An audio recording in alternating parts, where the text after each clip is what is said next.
Cik Presiden, nampaknya ada perkembangan terkini dalam peperangan Australia dan New Zealand ni. Kita mungkin kena tempatkan beberapa pelarian. Macam mana? Macam mana awak tahu apa nak buat? Apa? Oh, tak dapat taklimat ke? Saya baru sampai sini. Betul tu, Pom ni. Datang sini kejap. Kita semua dapat taklimat pasal watak kita. Saya pembantu awak. Tu bukan lampu kepala bayi ke? Awak pun tak dapat ke? Saya ingatkan kita semua faham situasi.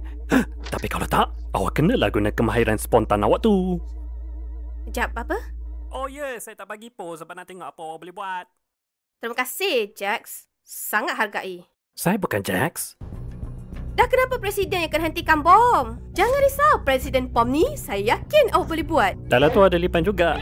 Cuma pastikan awak tahu apa awak buat, ya? Okey, jadi wayang mana nak kena potong? Ikut hati awak. Kau jangan nak masuk campur. Kau bukan patut kena tahan ke apa ke? Saya pun bagi sokongan lah. Kau tak membantu pun. Alah, pilih je warna kegemaran awak. Macam yang merah tu? Saya secara peribadi pilih biru.